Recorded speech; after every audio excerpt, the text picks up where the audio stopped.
Hello, folks. Let me know if you can hear me. All right. I am live. We're back in the studio. Elderly man, brain freeze. Joe Biden. He needs the reporter to pipe up and to remind him what Hamas is and remind him of the name of Hamas. So we're going to be right back in just a little bit.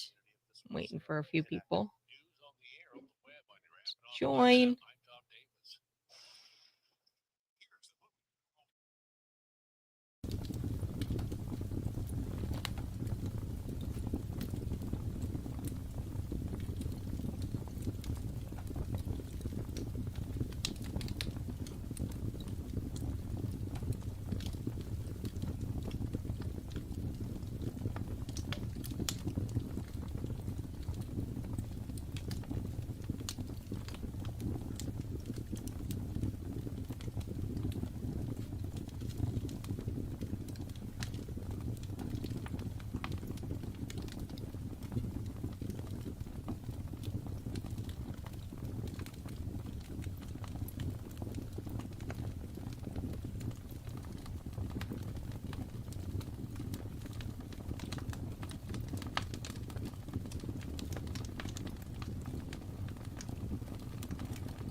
Good morning, folks. Let me know if you can hear me. Can you hear me okay in the comments section? Um, Let me know if you can hear me. Can you hear me?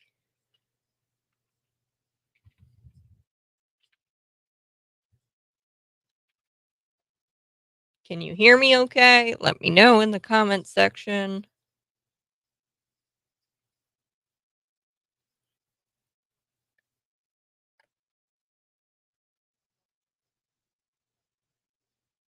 Let me know in the comments section if you can hear me okay. Can you hear me?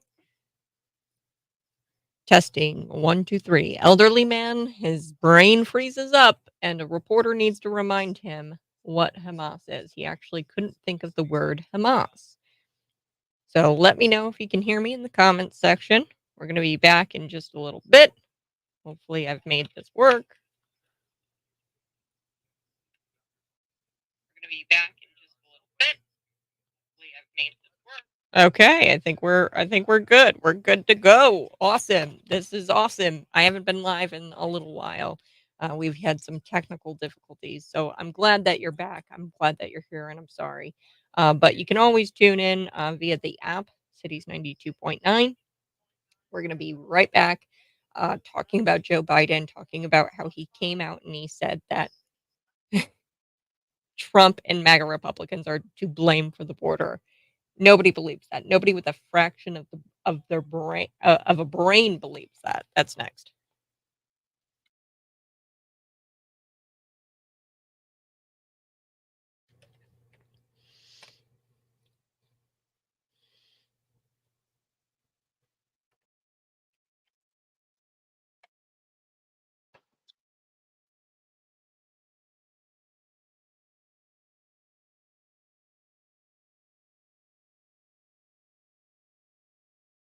Are you sure about that? Okay, he can miserably try to gaslight the public all he wants, but hardly anyone with a fraction of a brain even thinks that that statement is remotely true. That's just not true. We all know that the border bill would have nothing. It would do absolutely nothing to fix that border.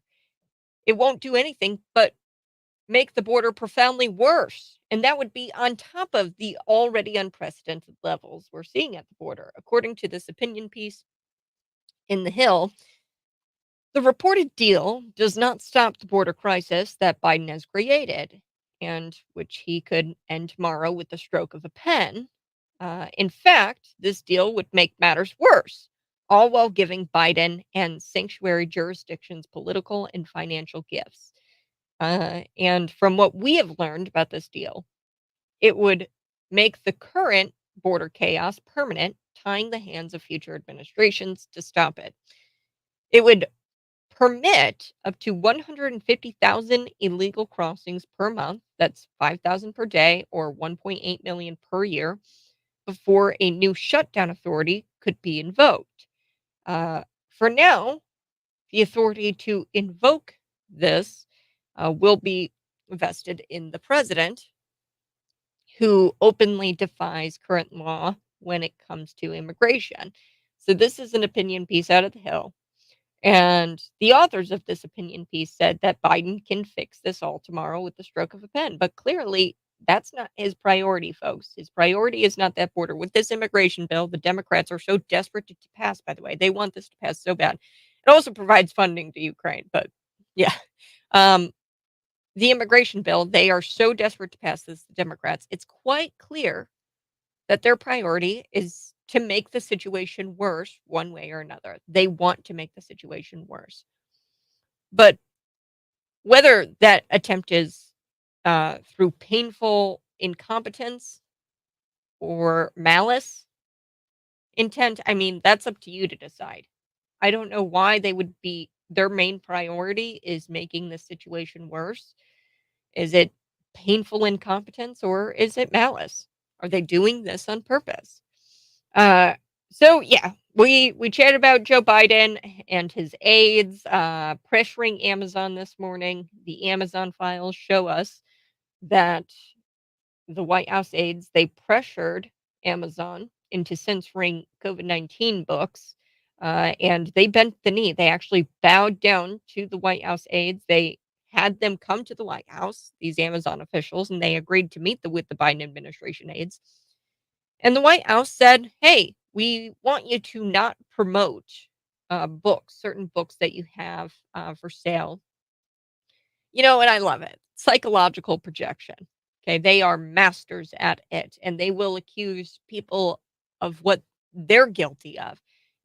For quite some time now, we've been hearing from the Biden administration, Alexi Julius, Orange Julius, the Secretary of State here in Illinois, Governor J.B. Pritzker. They've been slandering people, conservatives, by claiming that they're trying to ban books in schools, which just isn't true. We're trying to keep pornography out of the hands of children because, oh, I don't know, that's the law. Uh, you can't disseminate, you can't give children harmful material. Okay, sexual harmful material. It's against the law here in the state of Illinois. But anyway, they are so good at slandering conservatives and saying that they're the ones banning books, but everyone listening to me to this morning knows the truth. They're the ones who ban books, and we have evidence of it. They quite literally called called up Amazon and they said, "Hey, we want you to censor books." related to vaccine information misinformation. Incredible. So Biden, he freezes up.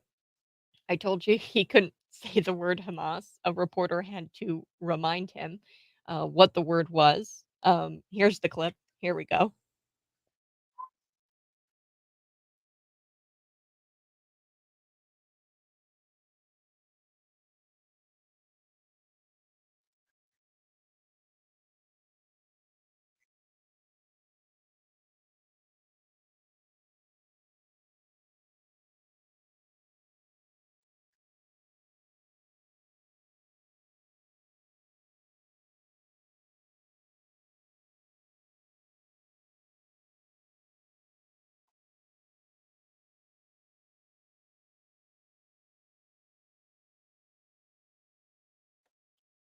So the reporter pipes up and says, "Hey, do you mean Hamas?"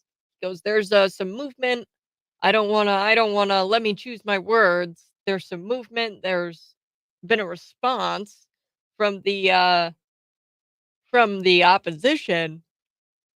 And then the reporter chimes in and says, "The opposition, do you mean Hamas?" And he goes, "Yes, yes, I'm sorry, Hamas." What? I just I can't with this guy. Coming up, we are going to be chatting about Snickers bars because Joe Biden, he actually has declared war on Snickers. No, really, this is where we're at in the country. I'm back next.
Good morning. Hey, thanks for tuning in. Smash the like button if you're watching, and we'll be back in just a couple of minutes.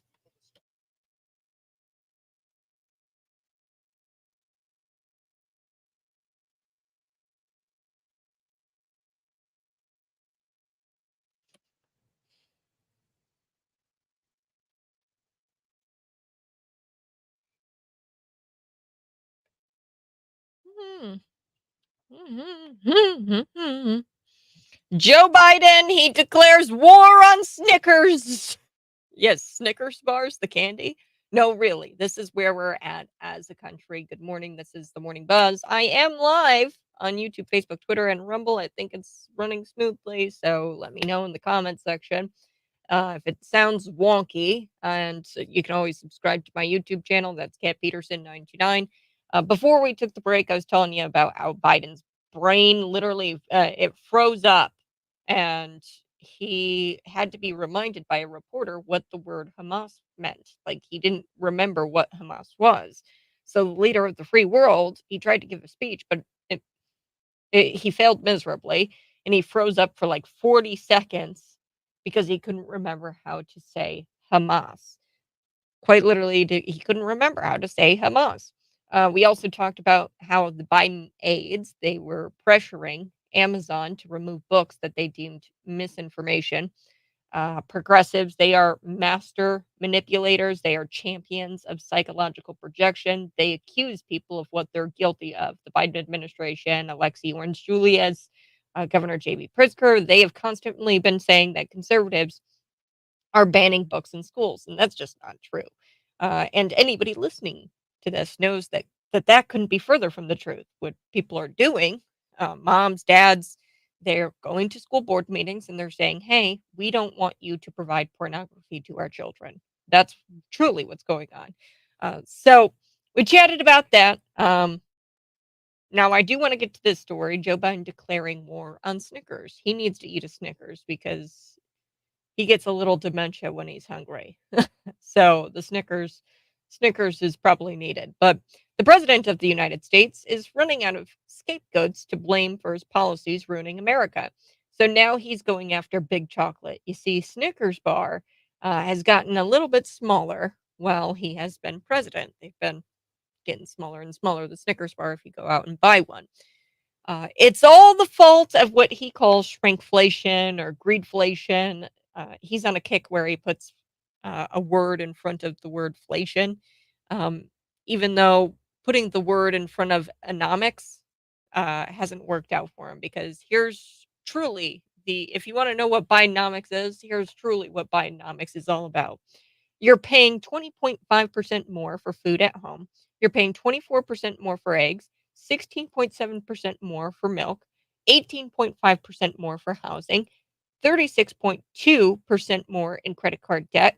And then you don't have any more disposable income. You are negative 0.75. It's been a decrease of 7.5% in disposable income.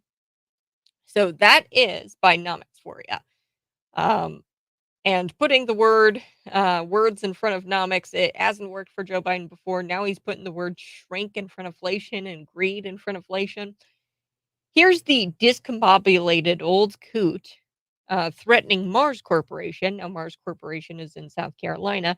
He says, greedflation, shrinkflation. Did you see that article about the Snickers bar? Here we are, Commander in Chief. Let's take a listen.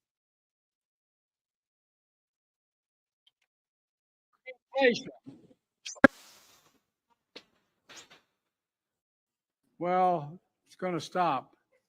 America, we're tired of being played for suckers. Greedflation, shrinkflation. You see that article about the Snickers bars? Well, it's going to stop. America, we're tired of being played for suckers. Greedflation. I had shared it. Yeah.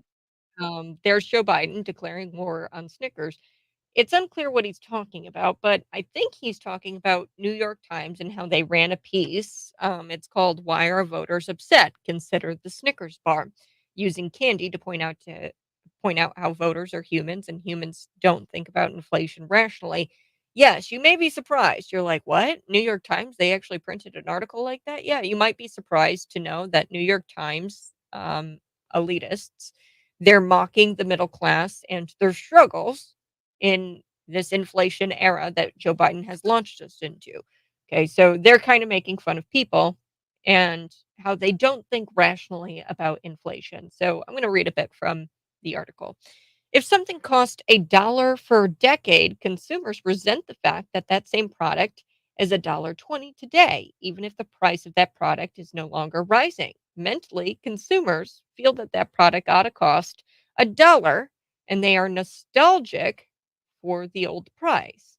Um, this mentality is one reason for what is called shrinkflation. Companies will keep the price of their products constant, but shrink the product size. You don't get as much. Consumers get less for their money, but the unchanged price prevents negative nostalgia. Here's the thing, I wouldn't dismiss Biden's focus on this and junk fees completely. They are issues affecting Americans' budgets and bank accounts. They are. This whole shrinkflation thing, when you grab a bag of chips and you open it up and it's just practically air, right? That's what they're talking about. And the Snicker bar, it's progressively shrunk in size. But while he's campaigning on poll numbers, on how he's doing well in the polls, and he goes, "Don't believe the polls," or blah blah blah, and how unfair your life is might appeal to a niche political base. He's trying to appeal to a niche political base. He's talking about how unfair uh, his life is, and he's talking about polls and how not to listen to the polls. He's campaigning on that. The bulk of Americans, they're concerned about how unfair their life is. Okay, so he's trying to say that I mean, in this clip, I'll play it for you one more time. In this clip, he sits there and he says, "You see the sticker bars. We Americans are," and he tries to be one of the people. Let's take a listen.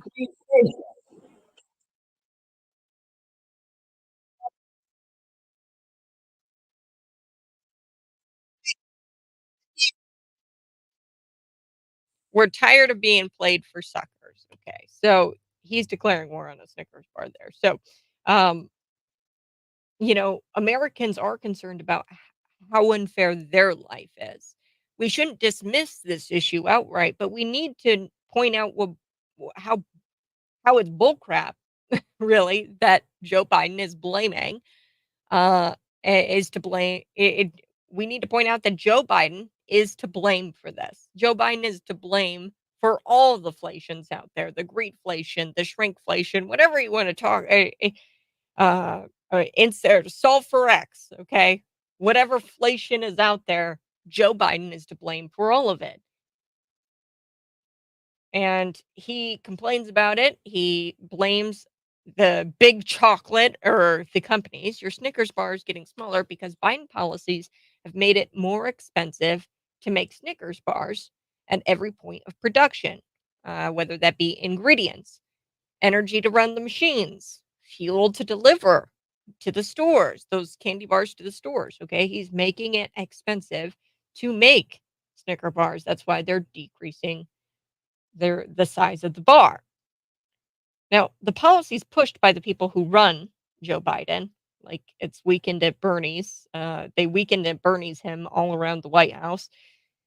They don't just make specific items more expensive. The cost of everything, everything needed to make those items is getting more expensive. I mean, farmers, they've been warning about this for the last year.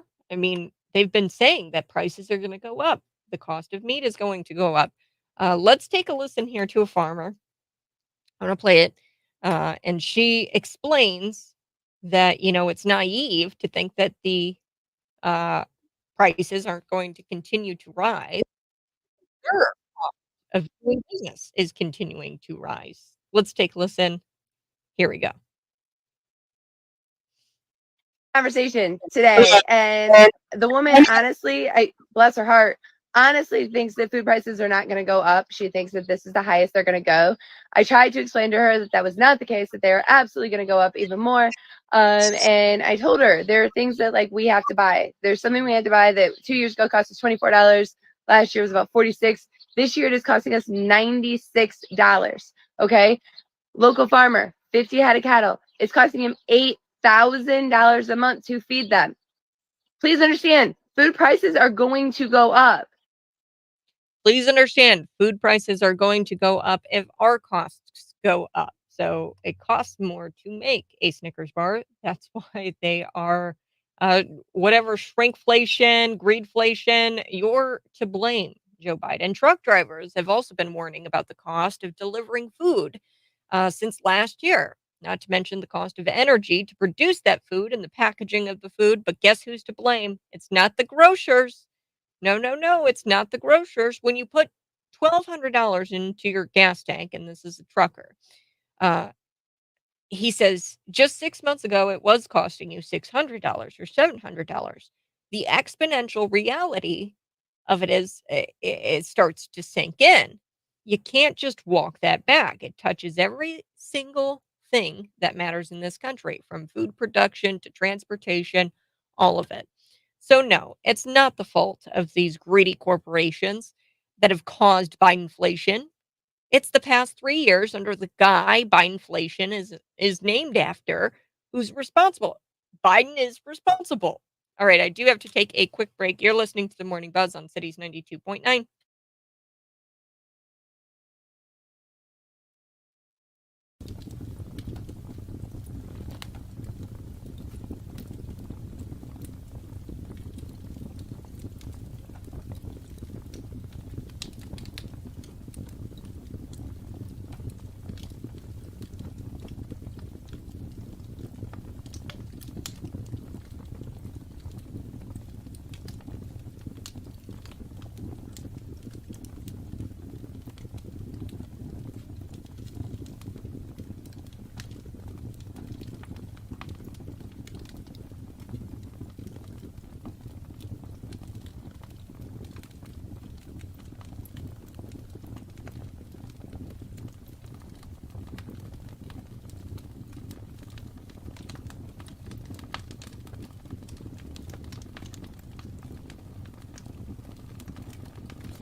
Good morning. Hey, I appreciate you tuning in. Go ahead and smash the like button. Let me know you're watching. We're going to come back, and I got a couple of stories here next for you. One, PETA, they are out there and they are demanding that the 10 vegan commandments be put in public classrooms. Yes, this actually happened. So we're going to chat about that. Plus, I've got a few other stories I want to hit with you.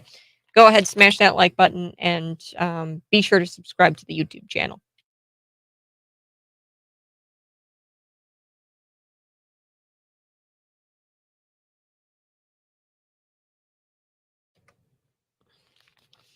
Good morning. This is the Morning Buzz. I so do appreciate you tuning in. It's getting close to 7 o'clock, and what are we going to be talking about in the 7 o'clock hour? Well, you won't believe it. PETA, the the people for ethical treatment of animals, they want Oklahoma classrooms to display the group's 10 vegan commandments. Yes, they want the 10 vegan commandments put in public classrooms. We are going to talk about it because the left, they often turn random idols into God. They do this because leftism is literally a religion, and most people can agree that the worst group among progressives, it's probably the vegans. This is why PETA has decided to make their own version of the 10 commandments because they think they know better than God. So they've got their 10 vegan commandments that they want to put in public classrooms. Yes, so we're going to be chatting about that. I've got so much more to chat about. I do want to revisit Joe Biden's brain freeze. That's been pretty funny this morning. He froze up for like 40 seconds because he couldn't remember how to say the word Hamas. So we're going to be chatting a little bit about that and a few other things. But first, I want to do a good news story. Sometimes I think we get caught up in all of the bad, and I like to bring these up once in a while. A family donates treats and toys at an animal shelter. We are going to be talking a lot about PETA and animals here coming up in the 7 o'clock hour. So here's a good story. The Russo family in Phoenix, Arizona, made a special trip to a local humane society and brought enough treats and toys to give away to every single dog at the facility. The family, including Robert, Alex, Sammy, and Nick, were excited to shower the dogs with gifts and attention. They were also at the Humane Society to honor their beloved wife and mother, Holly Ann Russo, who passed away from cancer. Holly Ann, she always loved animals, and before her death, she asked her family to continue helping dogs in her absence. So, Holly Ann, the wife and the mother of the family, she died, but she was going to the Humane Society and caring for the animals there. And she asked her family to continue helping dogs in her absence here on Earth. The generous donation was a special celebration to keep Holly Ann's memory alive, as well as an inspiration to others to find ways of helping the delightful shelter animals who are currently waiting for their forever homes. So this was supposed to be some sort of inspiration for others to try to find ways to help this very cute shelter, a very delightful shelter where we've got all kinds of dogs waiting for their forever home. So this was such a sweet story. Kind of sad, but kind of sweet.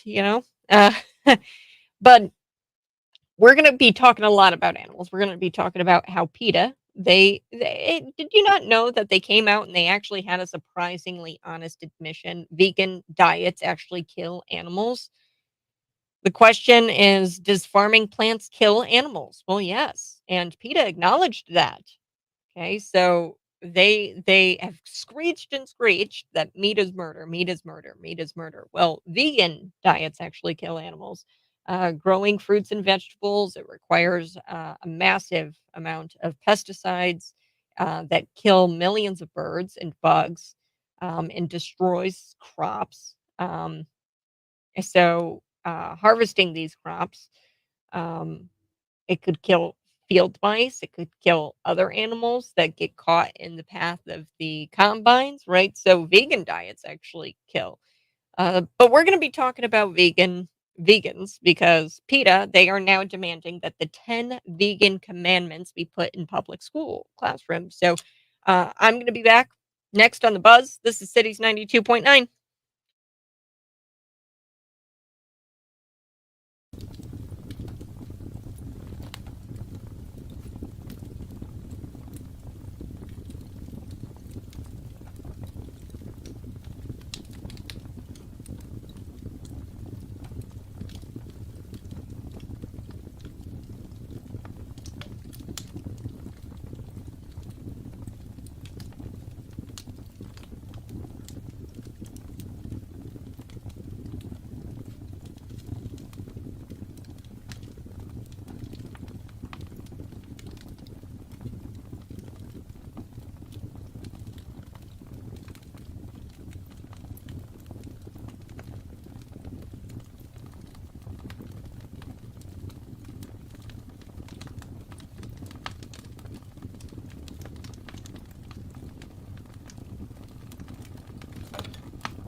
Good morning. Hey, thanks so much for tuning in. I so do appreciate it. We're going to be coming back in just a minute, and we're going to be talking about PETA because PETA is demanding the 10 vegan commandments be put in public schools. It's quite hilarious. And we are going to get to a mom who was barred from driving on campus after driving on Christian school property advertising OnlyFans.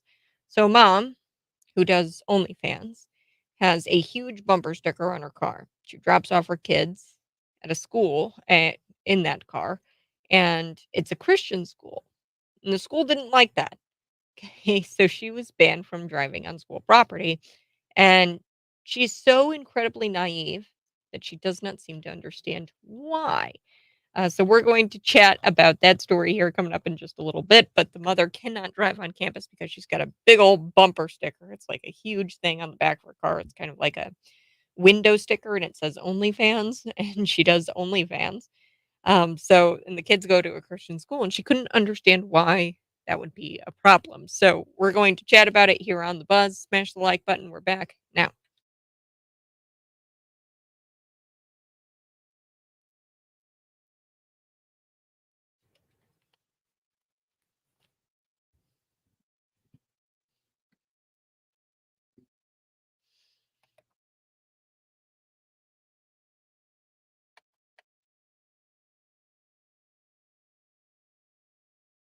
All right, coming up in just a little bit. A mother has reportedly been banned from parking at a private Christian school in Florida when she picks up her kids because of the decal on her vehicle advertising her OnlyFans account.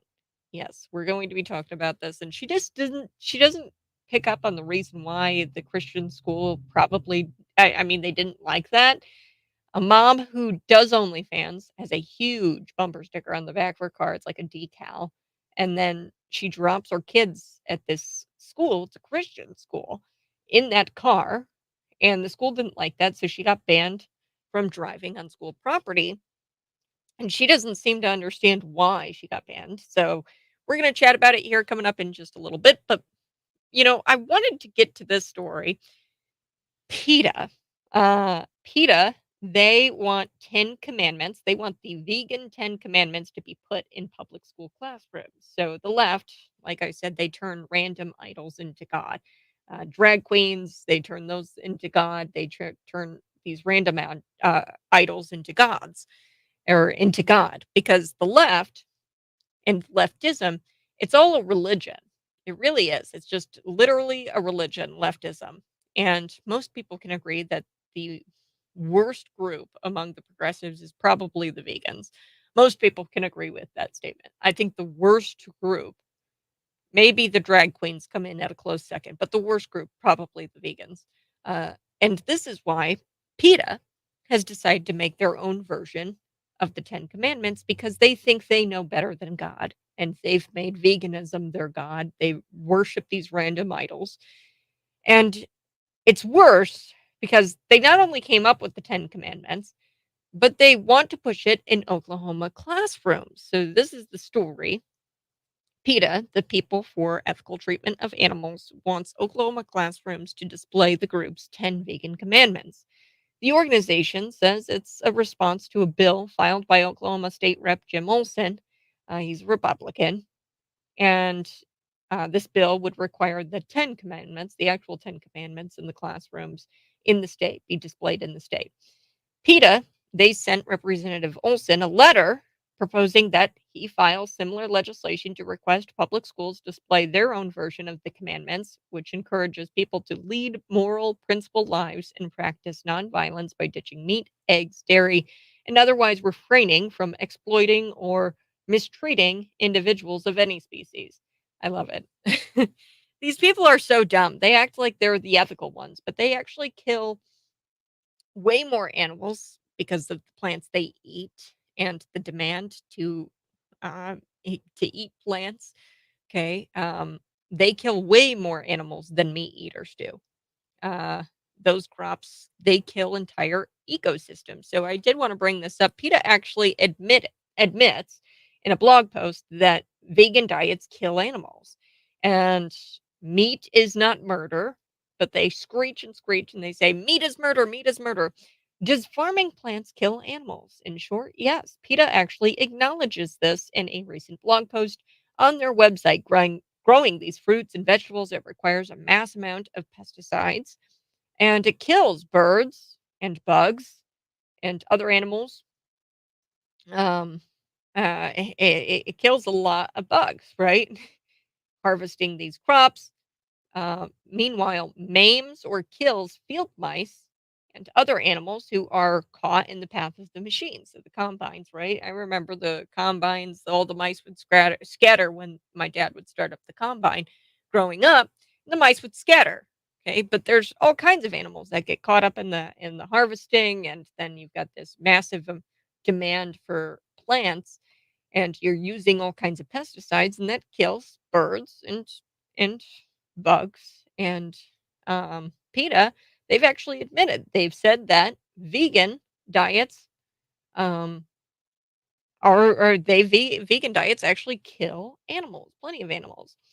So they don't kill they don't care that they're killing homes for animals. They don't care that they're killing bugs because like most leftists, uh if they didn't have double standards, they wouldn't have standards at all.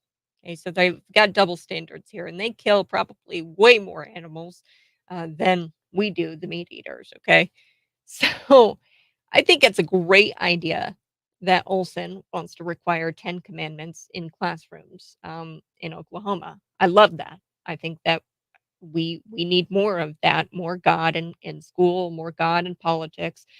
The alternative is either more of the same or the vegan version, which is blasphemy at best. So I'm for the 10 commandments and I'm sick and tired of more of the same because the kids, and I'm going to get to this here in a second, the kids need morality. And everyone, even if you're not a Christian, you can benefit from the 10 commandments. Okay. So here's the letter from PETA to Representative Olson. The unnecessary violence inflicted on billions of animals tormented and slaughtered every year in archaic experiments and for food, clothing, and entertainment depends on a simple lack of empathy for others who may appear different from us, but nonetheless share human interests in enjoying life without experiencing undue fear, pain, or violence. Animals are not the same as humans. I'm just going to say that. Okay. This is according to the PETA president. Displaying PETA's 10 vegan commandments in public schools would be a simple way to promote peace, understanding, empathy, and compassion. I think we all know that displaying PETA's commandments won't do anything to promote peace. Vegans are the biggest hypocrites as they pretend to live a way of life away from cruelty, while their alternatives are often worse than you could even imagine. Their alternatives are worse for animals. Their alternatives are worse. The 10 commandments, the vegan 10 commandments, include principles like thou shalt always come to the aid of an animal in need. So, what about all the rabbits that you kill when they make their lettuce farm? Okay. What about those animals' needs? Okay. You're taking my food's food away from them. You're taking the food away from the rabbits. They kill the rabbits by causing them to starve. What about that animal's needs? Do their lives not matter? These people are so incredibly arrogant. It's incredible. Why would you fight against the 10 commandments? Really, being in classrooms, why would you do that? It's objectively a good thing and it reminds kids about morality, and we need more of that. Even if you're not a Christian, that doesn't mean you can't benefit from the 10 commandments. And really, this says a lot about PETA's priorities. On top of all of that, PETA, they go ham when it comes to kill shelters. I don't think a lot of people know this, but the AKC, they expressed outrage at PETA and their approach to euthanasia in animal shelters. While most shelters, they strive for 90% rehoming rate, um, PETA is proud of their 99% killing rate and callously boasts that the animals it rescues are better off dead. 99% kill rate at their shelters, at PETA shelters. I mean, absolutely incredible.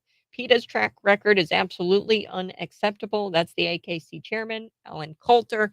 And he went on record saying that PETA, they're kill. They go ham when it comes to killing animals. They go ham. So again, they they fetishize the death of people's food and refuse to acknowledge their forms of killing. Okay, so how pathetic. But that's really progressivism in a nutshell for you. It's just pathetic. They've got double standards, and I really like the bill that puts 10 commandments, displays the actual 10 commandments in classrooms, because I think everybody could benefit from the 10 commandments, even if you're not a Christian. Okay, I do want to switch gears up a little bit here. We're gonna play this clip of Joe Biden one more time because I'm absolutely in love with it. I think it's hilarious. This elderly man, his brain freezes up and it froze up for about 40 seconds. And he couldn't remember how to say the word Hamas. So a reporter had to remind him uh, that how to say the word Hamas. It is truly incredible. Let's take a listen to Joe Biden's goof here. Here we go. Is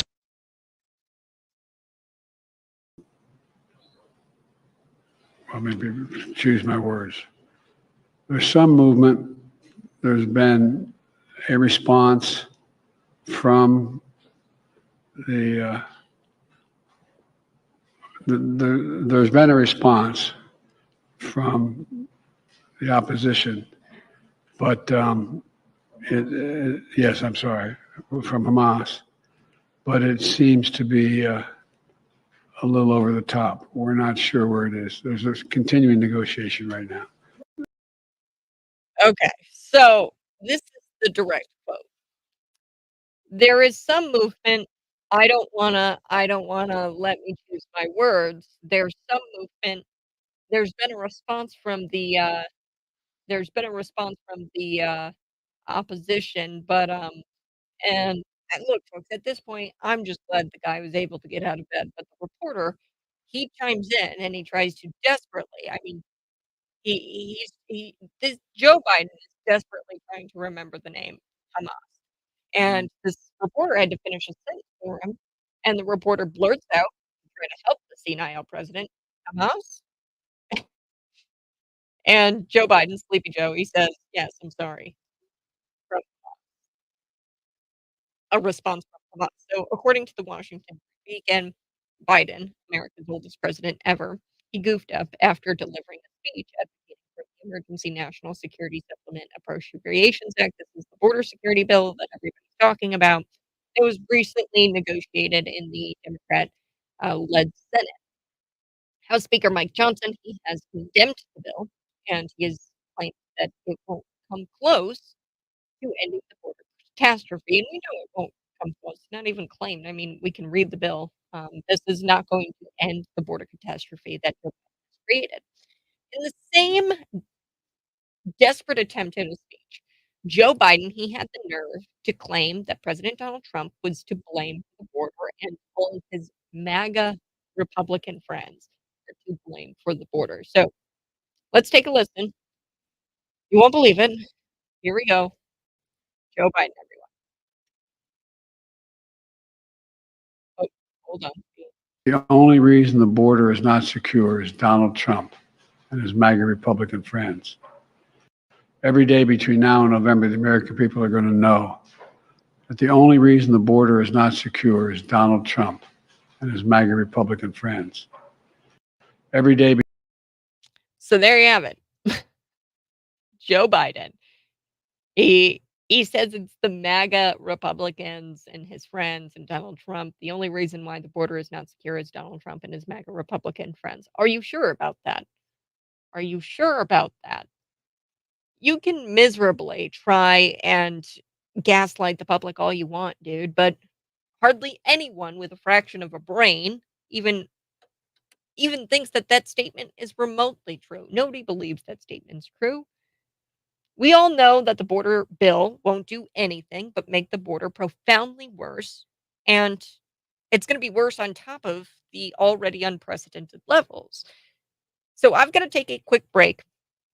We're gonna come back. We'll talk about the Biden border bill, and then I do want to get to this mom with an OnlyFans sticker on the back of her car. She drops her kids off at a Christian school, and the school didn't like that this decal was on the back of her car. She does OnlyFans, and it's a huge bumper sticker.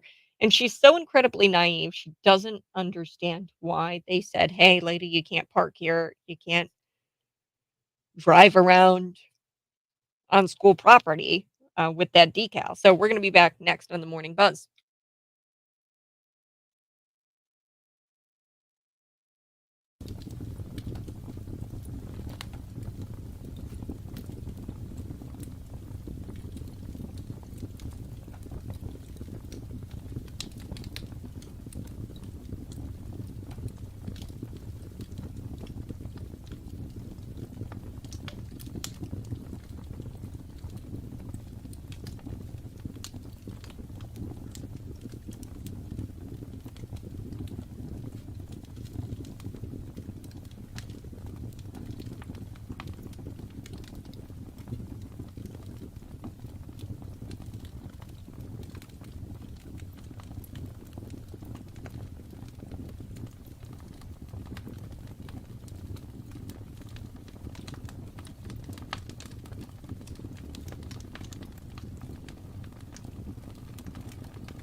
Hey, good morning. I'm so glad to be back. You can find me on YouTube, Facebook, Twitter, and Rumble. Smash the like button. I'm going to be back chatting a little bit about this mom who's barred from driving on campus after driving on Christian school property, by the way. And she's been advertising OnlyFans on her vehicle. There's this big decal on the back of her car. It's a bumper sticker, and she drops her kids off in that car. And it's a Christian school, and the school didn't like it, and she's banned from driving on the school property. This woman is so incredibly naive. She doesn't seem to understand why she's banned from the property. So I'm going to be chatting about this story here, and then we are also going to get to this disturbing video um, that shows a moped gang of illegals dragging an elderly woman along the street. So we are going to be getting to all of that here shortly. You're listening to the Morning Buzz.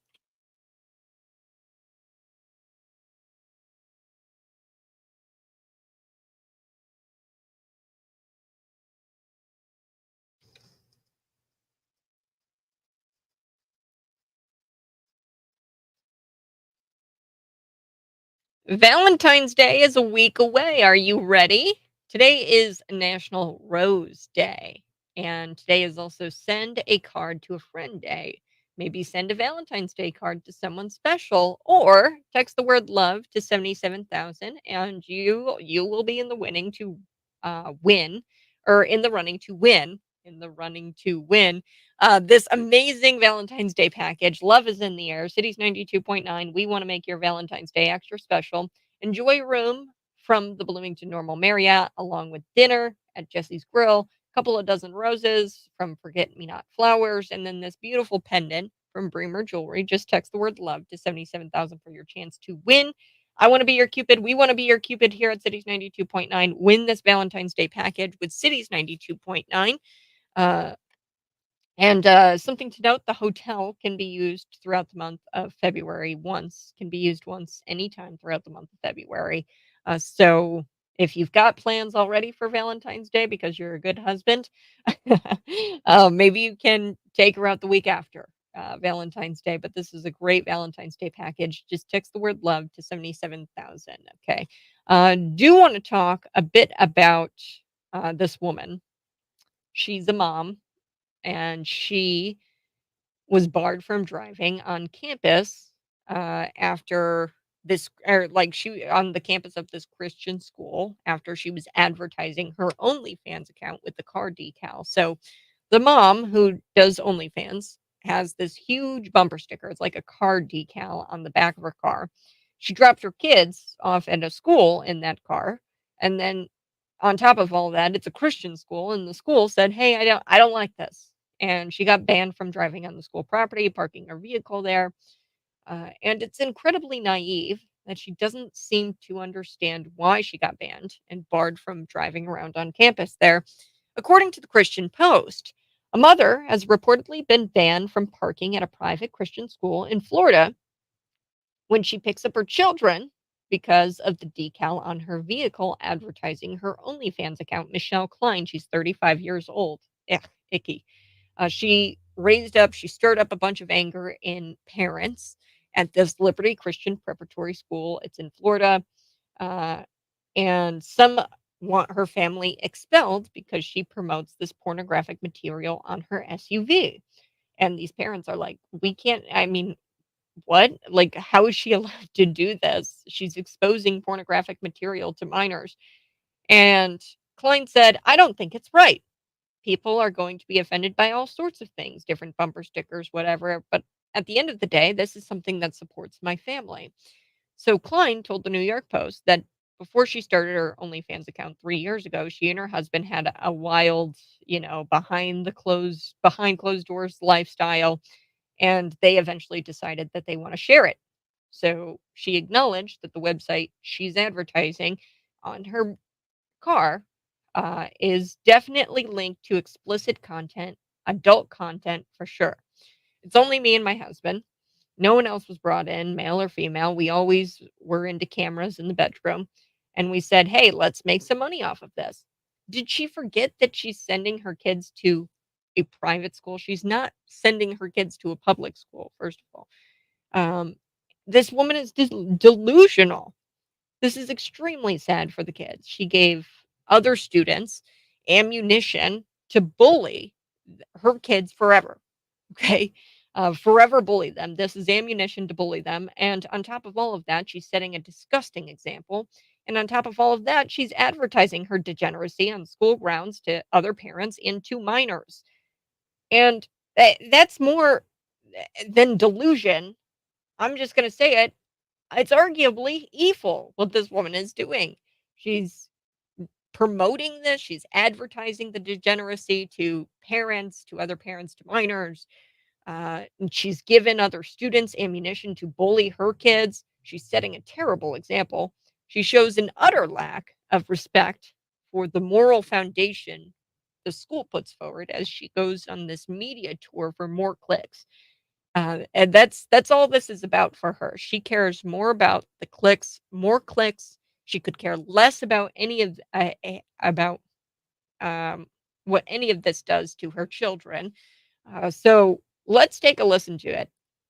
Part of her media tour here, the mom, the school forces this Florida mom to drop her kids off away from the school due to her OnlyFans ad car. Let's take a listen. Here we go. This is the morning buzz. One of the parents is advertising her account on the back of her car on school property. Fox 35's Kelsey Cairns is live in Tavares tonight. So, Kelsey, what in the world is this all about? Yeah, certainly a lot of drama, right? Well, we know this woman, she has her kids enrolled here at Liberty Christian Prep School. You see it right behind me. Now, she's been given an ultimatum from the school. Either remove the stickers, remove those OnlyFans decals for her ad, or drop off her kids and park off campus, which is a bit of a walk. So I want to show you those decals that we're talking about. Let's take a look at this video together. All right, well, here is that car decal at the center of all the drama, right? Mom Michelle Klein doesn't really agree with how she's being treated over her OnlyFans account. OnlyFans is an online content subscription service where users pay for content, which primarily consists of porn, but can also include physical fitness and music. At least one parent at the school messaged Michelle upset over the ad, even the school sending an email to Michelle requesting she remove the stickers or, like we said earlier, stay off property. I find it hard to believe that there's that many parents, there are that many kids that are just that much paying attention to my vehicle every morning. I'm not expecting to win the fight of being on campus with my decal, and I'm not even really asking for that. I mainly just want something done as far as safety measures for them to cross the road. Now, earlier today, I knocked on the door to the school here right after school had let out, and I was looking for the head of the school. I was able to actually make contact with him in person. I asked, even confirming just if this woman had to have her car off campus, if you will, even asking how they plan to help her out with this whole situation. He just could only tell me no comment. So certainly a lot of questions here. We know a lot of parents are going to be talking about this for the next few days. Wow. Live Okay. in Tavares. Oh, there's that story, and she's on her media tour. She's trying to get more clicks. That's why she probably reached out to the news outlet herself and informed the news outlet of this banning, where she's banned from the Christian school. The mom was also told that she could drive on the school property had she removed the abhorrent sticker. But rather than do that and save any ounce of dignity this woman might have left, she decides to go talk to the press and portray herself as the victim. She's a narcissist, and she's self absorbed, and self absorbed people can't help but strive for more attention, as it's their only way to validate their lack of self worth. She has no self worth. I don't understand why this is so hard for people to comprehend. School is the last place you should be condoning this sort of behavior. It's not rocket science, it's just common sense. For once, can these people start thinking about the interests of the students? Anyway, well done on the school's part. I'm glad the school did this. I'm going to be back here next on the Morning Buzz, Cities 92.9. Find me on YouTube, Facebook, Twitter, and Rumble.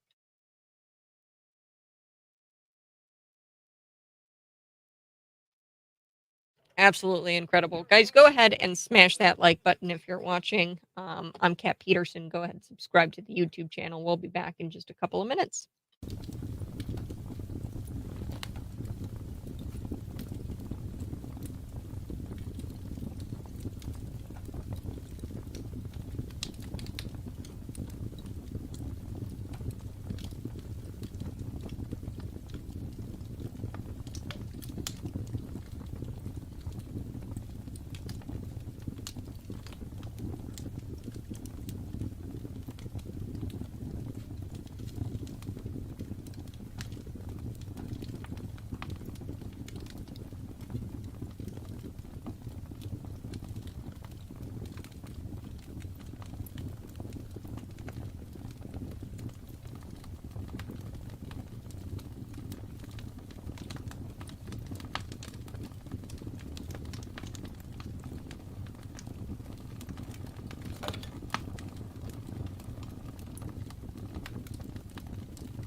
Good morning. Hey, if you're watching, go ahead and smash the like button. We're going to be coming back talking a little bit about Joe Biden and his he's declaring war on a Snickers bar. Yes, that's where we're at now in this country. Declaring war on a Snickers bar. That's Joe Biden. So we're going to be chatting about that. And I also want to talk about Nikki Haley losing to nobody in Nevada, which is quite hilarious. That's next in the buzz.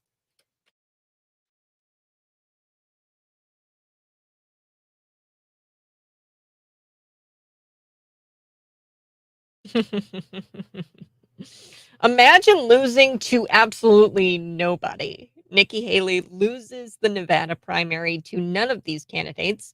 Nikki has lost the Nevada primary to none of these candidates. This is a story out of Post Millennial. I'm going to explain a bit of what happened here on the Morning Buzz. Go ahead and find me on YouTube, Facebook, Twitter, and Rumble. Nikki Haley lost the Nevada primary to the choice of, quote, none of these candidates.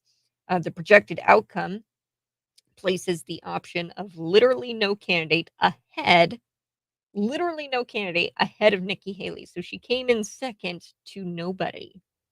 So Nikki, from the last time I checked it, she was 30 points down to none of these candidates, which is an option because Donald Trump's absent from the primary ballot was not hindered or has not hindered his chances in Nevada. Trump is said to emerge victorious in the caucus on Thursday, securing the state's delegates despite not formally participating in the primary. He didn't formally participate in the primary, but he kind of did. I mean, none of these candidates. So, candidates were given the option to participate in either the primary last night, Tuesday, or the caucus scheduled by the Nevada Republicans on Thursday. Trump has chosen to engage in the caucus where the allocation of the state's delegates will take place. So the Republican governor there, Joe Lombardo of Nevada, had previously declared his intention to cast his vote for none of these candidates on Tuesday. So the Republican governor came out and he said, I'm going to cast my vote for none of these candidates. Um, Numerous Republicans interviewed ahead of the polls, and while they were headed to the polls, and they explained and expressed their plans to follow the governor's decision in voting for none of these candidates. So Bruce Parks, he's the chair of the Washoe County Republican Party, and Bruce Parks, he's a strong advocate for GOP caucuses. He disclosed that he advised callers, including Trump supporters, to actively engage in the primary by choosing none of these candidates over Nikki Haley. So that is what the Republican Party chair there in a county there in Nevada had said. He said he advised callers and including Trump supporters to actively engage in this primary and to make a statement. Really, this is making a statement. The governor said, I'm voting for none of these candidates. This is a statement, and the statement is clear: never Nikki, never Nikki. So this is interesting. The Haley campaign manager, Betsy Ankeny, that's her name, Betsy, the Haley campaign manager, she said, we didn't spend a dime nor an ounce of energy on Nevada. We made the decision early on that we weren't going to pay $55,000 to a Trump entity to participate in a process that's rigged for Trump. So now she's saying the process is rigged. Haley, Nikki Haley, oh boy. Nevada has not been our focus. And a Trump advisor, he says, if your goal is to win the Republican nomination, which Nikki always comes out and says it is, right? She wants to win this Republican nomination. If your goal is to win the nomination for president, you go where the delegates are. You go to the caucus. It baffles me that Nikki chose not to participate and she decided to take her chances in this primary. So she didn't want to participate in a caucus because she knew that the Nevada caucus was not going to support her. She knew that she did not have the delegate support. So yeah, there you have it. That's how that happened. They get the choice of either participating in the primary or you participate. Oh, Nikki chose the primary. Donald Trump did not, and that's how we had no, none of these candidates win in the primary. Like, quite literally, uh, she was the only candidate, I think, on the ballot, and she lost to nobody. She came in second to nobody. God, that's terrible. She needs to drop out. I hope she drops out before South Carolina, because that's gonna be a mess if she doesn't drop out before South Carolina. How embarrassing would that be to lose your home state?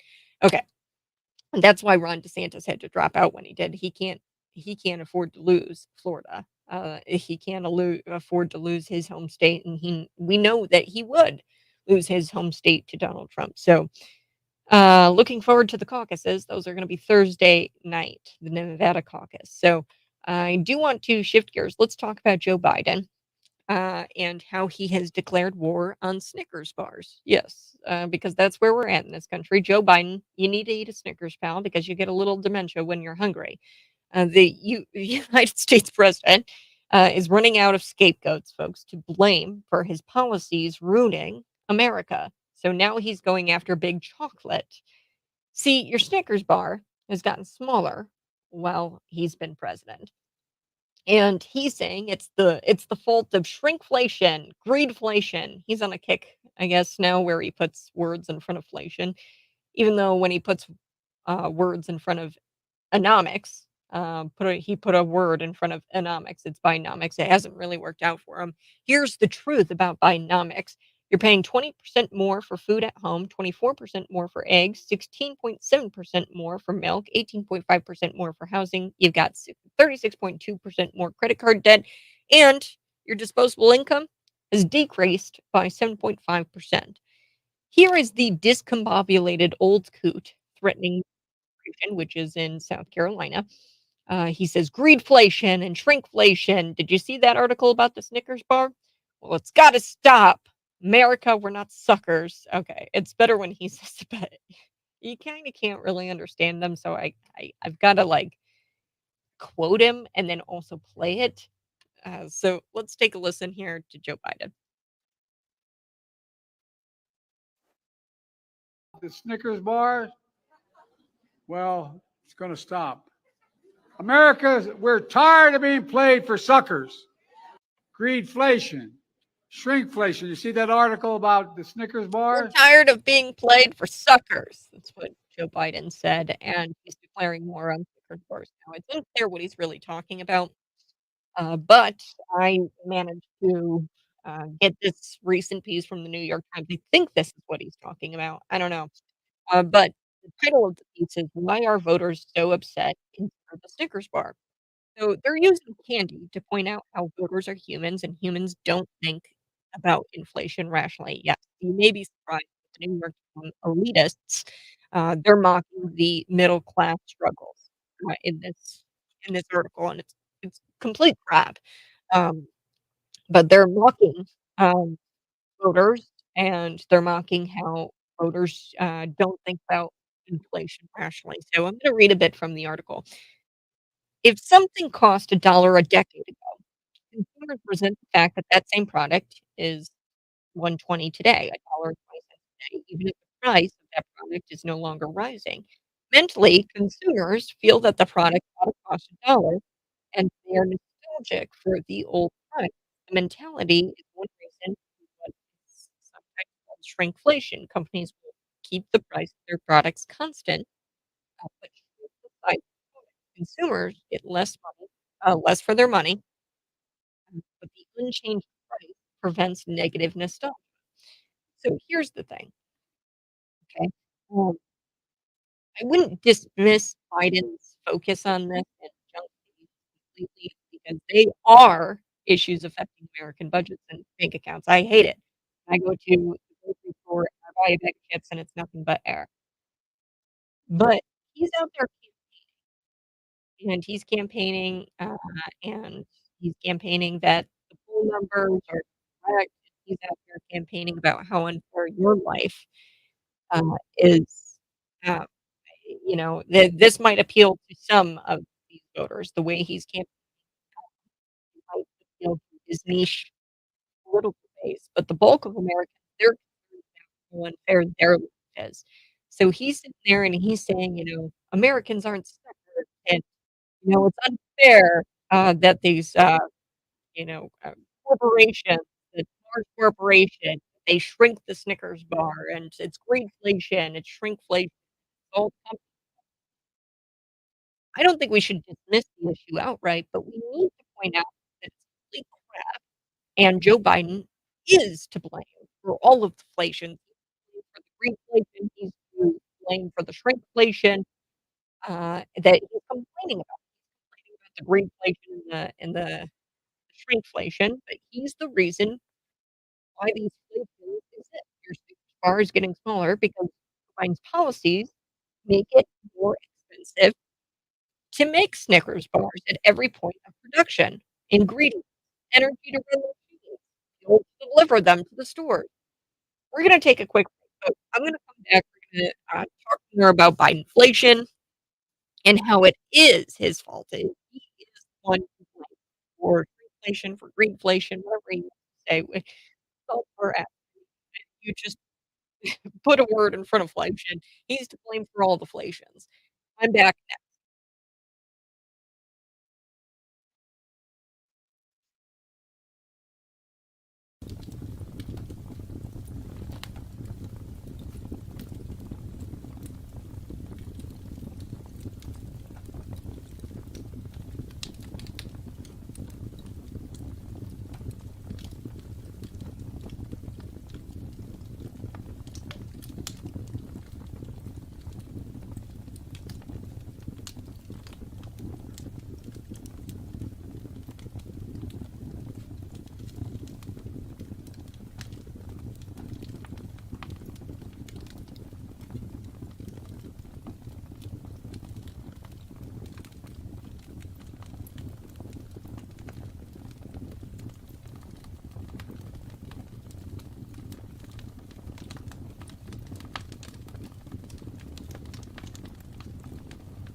Good morning. This is the Morning Buzz. I so do appreciate you tuning in each and every morning. Find me on YouTube, Facebook, Twitter, and Rumble. Cap Peterson 929. You can subscribe today. We were talking about Joe Biden, and he has declared war on Snickers bars. Yes, that's where we're at in this country. Look, Joe Biden's policies have made it more expensive to make Snickers bar at every point, a Snickers bar at every point of production. I mean, from the ingredients to the energy to run the machines to the fuel to deliver them to the stores. Okay, to for transportation. He can say it's greedflation, it's the companies, it's shrinkflation, all he wants, but at the end of the day, you're to blame for all the flations, Joe. You're to blame for the flations that you complain about. Okay, and the policies pushed by the people that run Joe Biden. Let me be clear, because their weekend at Bernie's, him around the Oval Office. They're literally dragging him around the Oval Office, but his policies don't just make specific items more expensive, like Snickers bars, okay? It makes everything more expensive. The cost of everything uh, needed to make these items is more expensive. Okay, so farmers, they've been warning about this for the past year. I do want to share this clip. This is of a farmer. She's a cattle farmer, from what I understand. She went viral talking about how, somebody approached her and said, "Hey, I don't think food prices are going to get much higher." That's just not true. And she breaks it down. I do have to take a quick break, but we're going to play this farmer on the other side and how she breaks it down. Hey, we have expenses as well. Okay. And I'm paying $8,000 just to feed a few heads of cattle.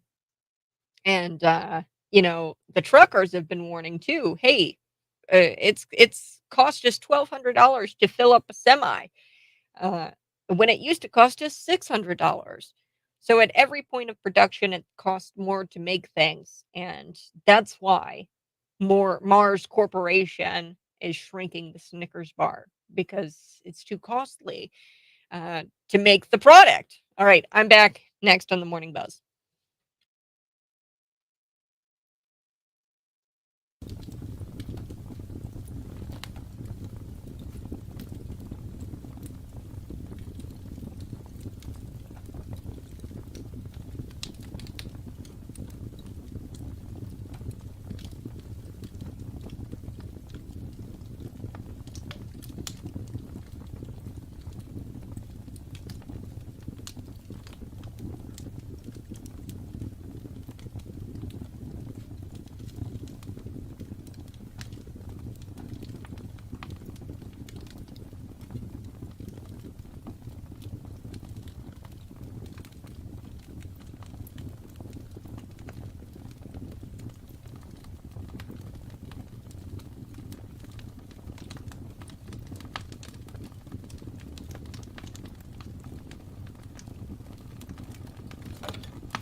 Good morning. Hey, this is the Morning Buzz. I so do appreciate you tuning in. We're going to be chatting a little bit about um in and after. Yeah, I got to try to fix that, but thank you, Henry. Um yes, so we're going to chat a little bit about this woman. She's a farmer, and the food prices, they're going to continue to skyrocket. And you've got to remember this farmer's warning from 2023. This is a farmer. She's got cattle.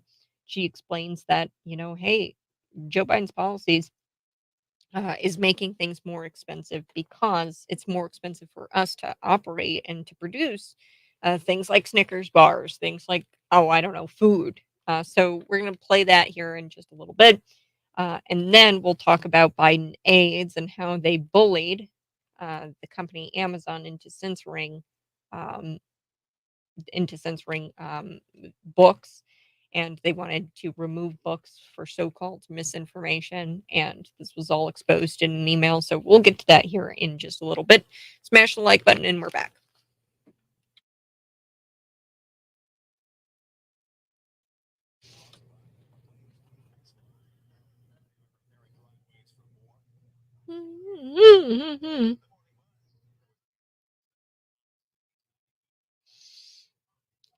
So the policies pushed by the people who run Joe Biden and Weekend at Bernie's him around the Oval Office just don't make specific items more expensive, because Joe Biden, he was declaring war on Snickers bars. Okay. Now, I think he was talking about this New York Times piece that ran, and really what they were doing, they were mocking the middle class, the New York Times, and their struggles.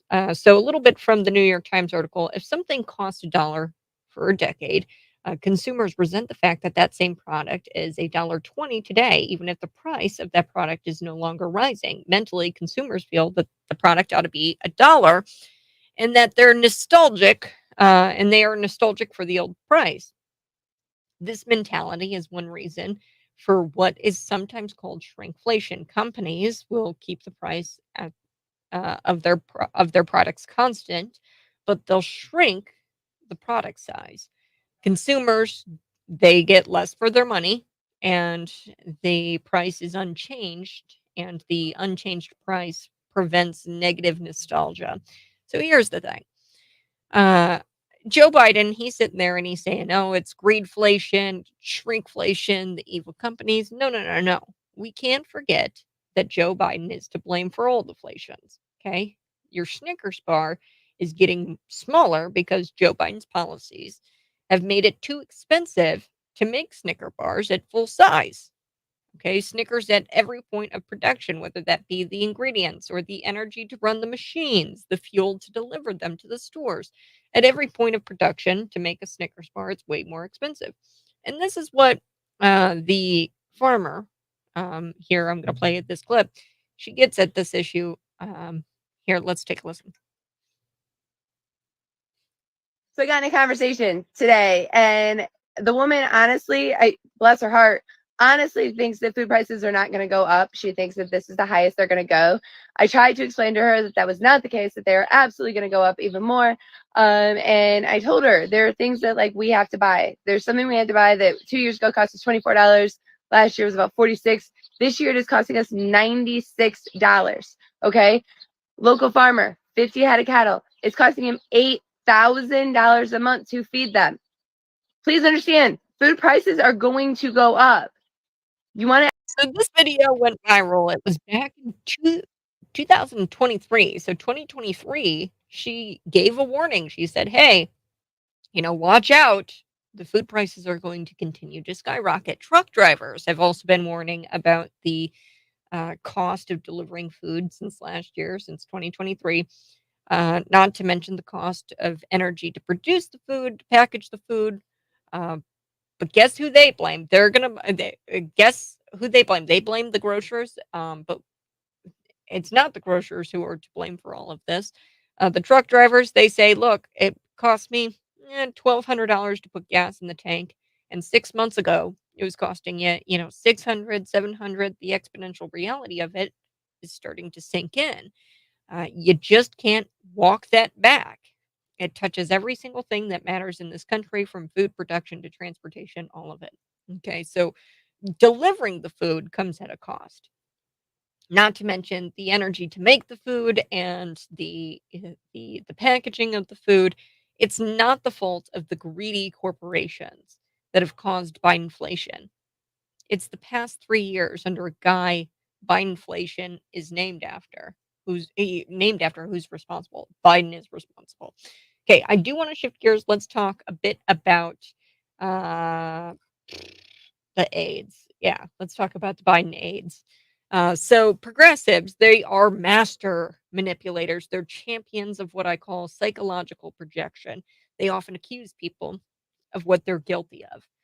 Okay, so for quite some time now, we know Alexei Julianus, Orange Julius, Alexei Julius, Orange Julius. He and the Biden administration, Governor J.B. Pritzker, they've been slandering conservatives, claiming that people are trying to ban books. Well, that's just not true. Conservatives aren't trying to ban books. They're trying to keep pornography out of the hands of children at school. We know this in Hayworth. There was a teacher who involuntarily resigned because she was providing pornographic material to children. Should have been arrested. But everyone listening to this knows that it couldn't be further from the truth. Conservatives, or not even really conservatives, just parents, they're not trying to ban books. That's so far from the truth. But as I said, they berate everyone around them, progressives, and they berate everyone around them for the very things they are guilty of themselves. It's called psychological projection. And this is why these White House aides worked with Amazon to censor books related to vaccine misinformation. So it came out, Jim Jordan. He's released the Amazon files, and it shows that Amazon felt pressure from the White House to censor certain books. They bowed to the Biden White House and they were pressured to censor books. Okay, this is what internal documents show. Now, this is according to the Washington Times. Senior Biden administration aides summoned Amazon officials to the White House during the height of the pandemic to discuss propaganda and misinformation in books for sale on the retail giant's website that questioned the safety and the efficacy of the COVID-19 vaccine. White House officials spent a week berating Amazon in March of 2021 over books related to vaccine misinformation and asked what steps company officials could take to, quote, reduce the visibility of these titles. Wow. This is all according to some internal documents, emails that were released Monday by the House Judiciary Committee Chairman Jim Jordan. He's a Republican out of Ohio. Now, Amazon, the pressure campaign here, the Amazon pressure campaign overseen by Andy Slavitt. Now, Andy Slavitt, he was Mr. Biden's senior advisor on the administration's COVID-19 task force. And this pressure campaign was successful because guess what? March 9th, 2021, the same day these Amazon officials agreed to meet the Biden administration aides at the White House about the COVID-19 books, Amazon enabled a do not promote policy for anti vax books whose primary purpose was to persuade reader or where the book's purpose is to persuade readers that the vaccines are unsafe or ineffective. They are ineffective. I'm just saying, if I took a polio vaccine and my legs like went out and I was FDRing it, I I'm just gonna come out and say, the vaccine is not effective. Um, okay, if I took a polio vaccine and then I got polio the next day, I think it's safe to say that they're not effective. Okay, so if you go out and you get boosted, there's people who are still getting COVID-19, even though they're like triple boosted. Okay, so it also weighed policies to reduce the visibility of other COVID related books that the White House opposed. So these were not just anti vax books, these were books related to COVID. Okay. And they wanted to reduce the visibility of these books. Now, why would they do that? Do you think it was because, none of them were following the science? None of them were following the science. I love it. Anthony Fauci. admitted that the 6 feet thing, the 6 feet rule where you had to stay 6 feet apart, was it appeared out of thin air. It was complete BS. He admitted that it appeared, quote, appeared out of thin air. Everything, all of the COVID guidelines, it was all arbitrary. That's what Anthony Fauci admitted. If they were actually following the science, maybe they would not have felt so compelled to go through all the trouble to censor this information. If they were actually following the science. Ivermectin works. Ivermectin works. Okay, that was a lot of those books. I know I read oh gosh, Robert F. Kennedy Jr., his book a couple of times. I can't remember the title now. Um, but can you name one regime? This is the point I want to make. Can you name one regime that worked this hard to censor people that was on the good side of history? They're working very, very hard. They berated Amazon into pulling these books, into not promoting these books on their site. And I can't remember a time in history. Maybe there is a time in history where regimes worked this hard to censor people, uh, and they were on the good side of history, but I can't think of one. I can't think of one example. The worst part about all of this is that no one, and I mean no one, will be held accountable for attempting to infringe on freedom of thought.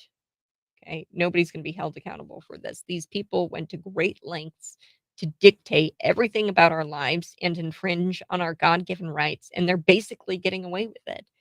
Nothing is going to happen to these people. They sat there and they bullied Amazon to pull information and to quite literally ban books and censor books. So I guess we shouldn't be surprised if we get more of the same.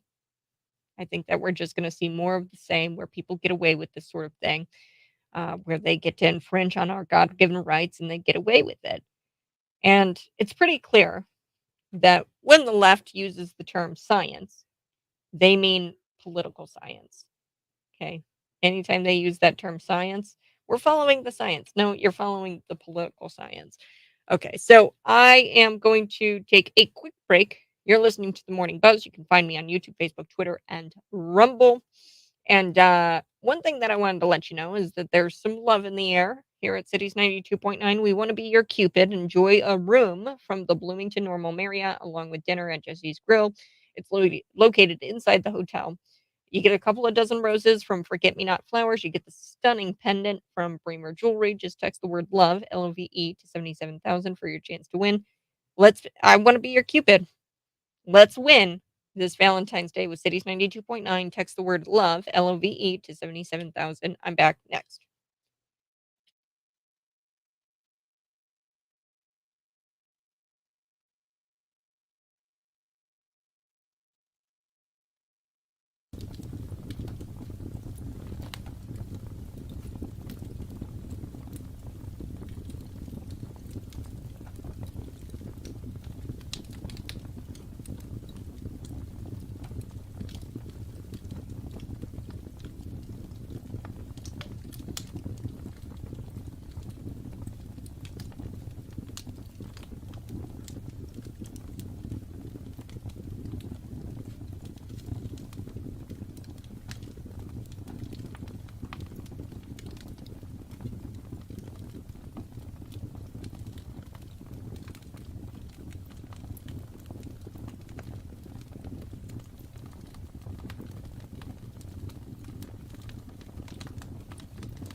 Good morning. Hey, thanks so much for tuning in. I so do appreciate it. We're going to come back and I'm going to be chatting a little bit about PETA because PETA wants their 10 vegan commandments to be put in public classrooms. I do also want to chat about Joe Biden and how his brain freezes up and he needs a reporter to remind him what Hamas is. Quite literally, the leader of the free world. He failed miserably at what is supposed to be a speech, I guess he was supposed to give, but he froze up for like 40 seconds because he couldn't remember how to say the word Hamas, which is absolutely incredible. So we're going to be chatting about that here on the buzz, and then we'll talk about PETA and then hopefully I can get to this piece. It's a video that shows moped migrant gang dragging an elderly woman because they were trying to steal her cell phone. So they dragged her in the street um, of New York City, in the streets of New York City, because they were trying to get her cell phone. This is an appalling video that shows moped gang of illegals dragging an elderly woman along the street. So we're going to be back chatting about that here in just a little bit.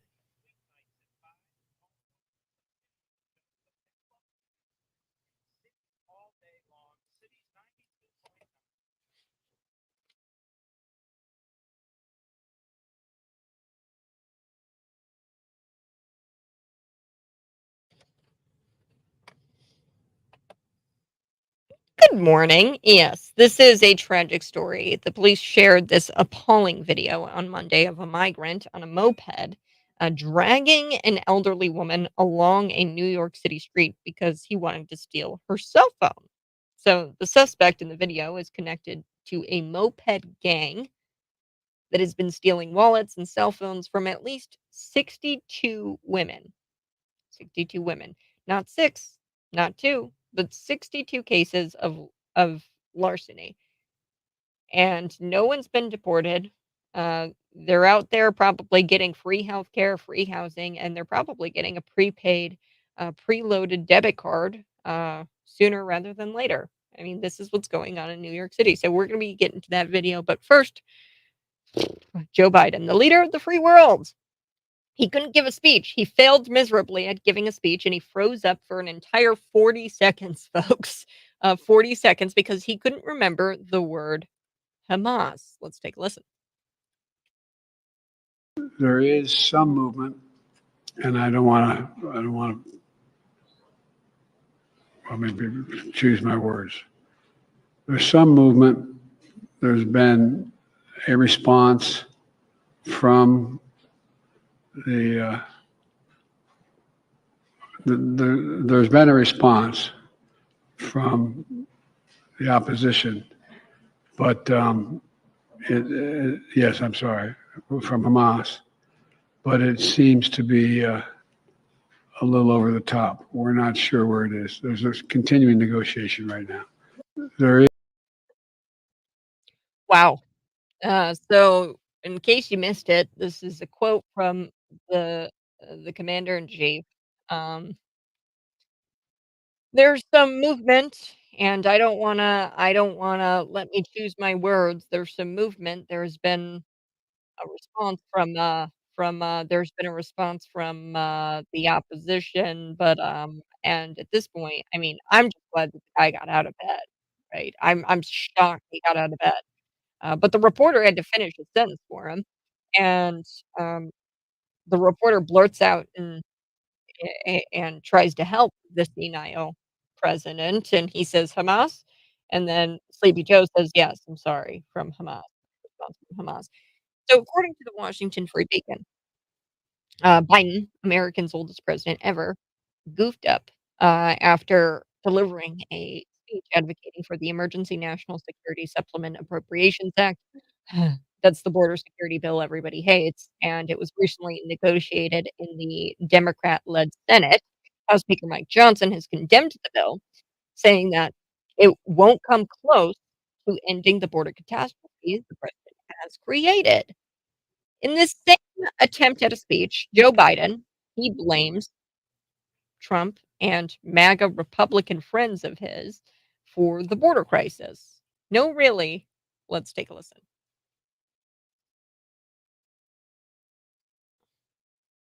Republican friends. Every day between now and November, the American people are going to know that the only reason the border is not secure is Donald Trump and his MAGA Republican friends. Every day between now and November. Mm-hmm. He actually said that, folks.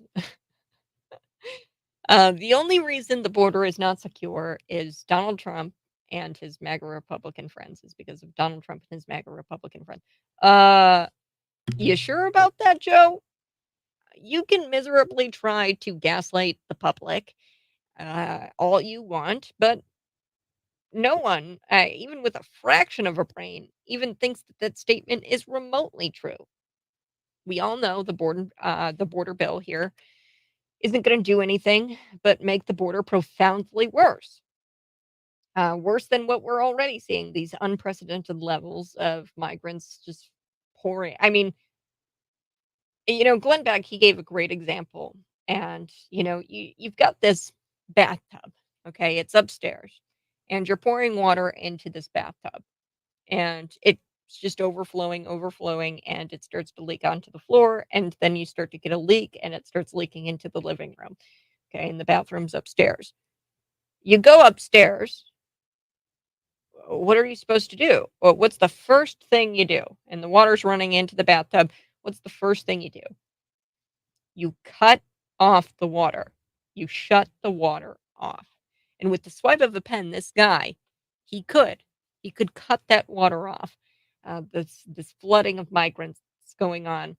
According to an opinion piece in The Hill, the reported deal does not, this border bill, does not stop the border crisis that Biden has created, in which he could end tomorrow with the stroke of his pen.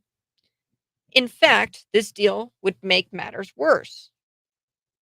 From what we have learned about the deal, it would make the current border chaos permanent, tying the hands of future administrations to stop it. It would permit 150,000 illegal crossings per month. That's 5,000 per day, 1.8 million per year, before a new shutdown authority could be invoked. For now, the authority to invoke this will be vested in the president, who openly defies the current law when it comes to immigration. Okay, so the deal is, hey, you have to allow for 1.8 million illegals a year before you can kind of implement some sort of shutdown authority. And the authority for this shutdown is given to the president.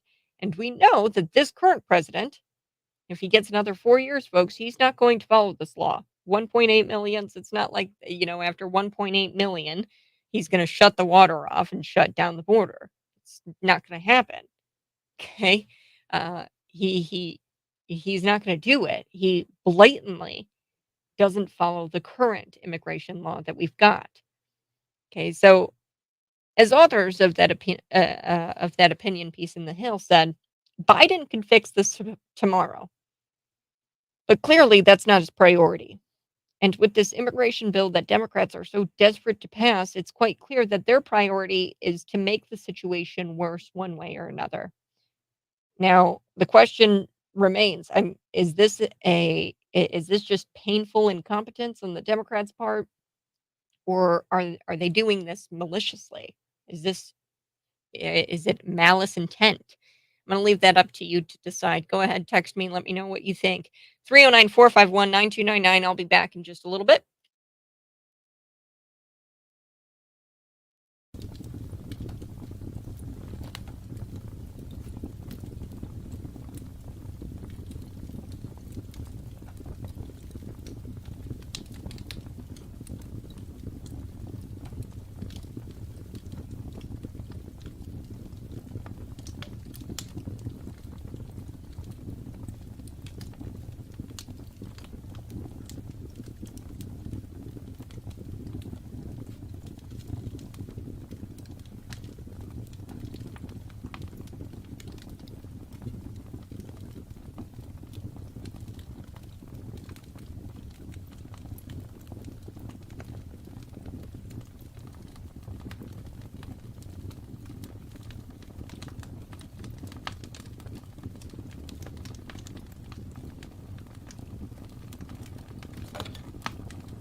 Good morning. Hey, thanks so much for tuning in. If you're watching, go ahead, smash that like button. We're going to be coming back talking about PETA because PETA is demanding that the 10 vegan commandments be put in public school classrooms. Yes, that's actually happening. So we're going to be chatting a little bit about that this morning. And hopefully we get to this video that shows a moped gang of illegals dragging this elderly woman along the street. Yes, and the suspect in the video is connected to a moped gang that's been stealing wallets, cell phones from at least 62 women across New York City. Not six, not two, but 62 women, 62 cases of larceny. I'm back. Coming up, we're going to be talking about how the police they shared this appalling video on Monday of a migrant on a moped dragging an elderly woman along the New York City street because he wanted to steal her cell phone. The suspect in the video is connected to a moped gang. They ride around on mopeds and they steal cell phones, they steal wallets, and they've done this to at least 62 women across New York City. Not six, not two, but 62 cases of larceny. And none of them have been deported. We're going to get to that story here coming up in just a little bit. But PETA, they are saying they want the 10 vegan commandments put in public school. This is absolutely wild. The left, we know that they turn random idols into God. They do this because leftism is a religion, and most people can agree that the worst group of progressives is probably the vegans. This is why PETA has decided to create their own version of the 10 Commandments because they think that they know better than God. Okay. And what's worse, they don't just have the 10 Commandments, the vegan 10 Commandments, but they're trying to push it in Oklahoma classrooms. Yes. So, according to the National Desk, the People for Ethical Treatment of Animals, PETA, they want Oklahoma classrooms to display the group's 10 vegan commandments. The organization says that this is in response to a bill filed by Oklahoma State Representative Jim Olson. And Jim Olson says that he wants to require the regular 10 commandments in all classrooms in the state. PETA sent Representative Olson a letter proposing that he file similar legislation to request that public schools display their own version of the 10 Commandments, which encourages people to lead moral principle lives and practice nonviolence by ditching meat, eggs, dairy, and otherwise refraining from exploiting or mistreating individuals of any species. Wow. They're so dumb. Okay, it's dumb how they act like they're the ethical ones because they kill more animals than us meat eaters, okay? Because they are uh, I want to point this out. PETA, they actually came out and they acknowledged that vegan diets kill animals. Growing fruits, vegetables requires a massive amount of pesticides, and that kills millions of birds and other animals um, in an attempt to prevent those animals from eating crops. Okay, so and even harvesting these crops, you're killing dozens, if not thousands of field mice and other critters caught in the path of these machines, in the path of these in the path of these combines. Okay, so they sit there and they're like, "Oh, we're all mightier than thou. We're the ethical ones." You guys actually are killing way more animals than us meat eaters are. Okay, uh, but they don't care that they're killing the homes for animals because, just like most leftists, if they didn't have double standards, they wouldn't have standards at all. Okay, so I think it's a great idea that Olson, Representative Olson, a Republican from Oklahoma, is requiring 10 commandments in the classrooms. The 10 commandments, the actual 10 commandments. Because look, the alternative is either more of the same. Are we going to allow the kids to be immoral nut jobs? Or are we going to implement the vegan version, which is blasphemous at best? So here's the letter that PETA wrote to Olson. They said, the unnecessary violence inflicted on billions of animals tormented and slaughtered every day in archaic experiments for food, clothing, and entertainment depends on a simple lack of empathy for others who may appear different from us, but nevertheless they share humans' interests in enjoying life without experiencing undue fear, pain, or violence. So they're equating us. Humans are different than animals. I don't think I need to. Your dog is different than you. Okay. But anyway, so They go on, displaying PETA's 10 vegan commandments in public schools would be a simple way to promote peace, understanding, empathy, and compassion. I think we all know that displaying PETA's commandments, they're not going to do anything to promote peace. Okay. The commandments aren't going to promote peace. Vegans, they are the biggest hypocrites as they pretend to live a way of life away from cruelty, which, while their way of life is actually probably way worse than you could even imagine. Um, so they go on and they say that one of the vegan commandments includes this principle: thou shalt always come to the aid of an animal in need. What about the rabbits that they kill when they make their lettuce farms? Okay, so you're eating my food's food and you're starving my food. You're starving the animals. I also want to point this out. uh, AKC, the American Kennel Club, the chairman said that PETA's track record is absolutely unacceptable. While most shelters strive for 90% rehoming rate, PETA is apparently proud of their 99% kill rate. They callously boast that the animals it rescues, PETA rescues, they're better off dead. Yes. So this alarming rate should be fully investigated. This is a call from the AKC chairman, Alan Coulter. PETA, like I said, hypocrites. These people are incredibly arrogant. It's crazy. And plus, why would you fight against the 10 commandments being in classrooms, okay? Representative Olson wants the 10 commandments in classrooms. It's objectively a good thing, and it reminds kids about morality. Thou shalt not steal. Okay, that's morality. Even if you're not a Christian, it doesn't mean that you can't benefit from the 10 commandments, okay?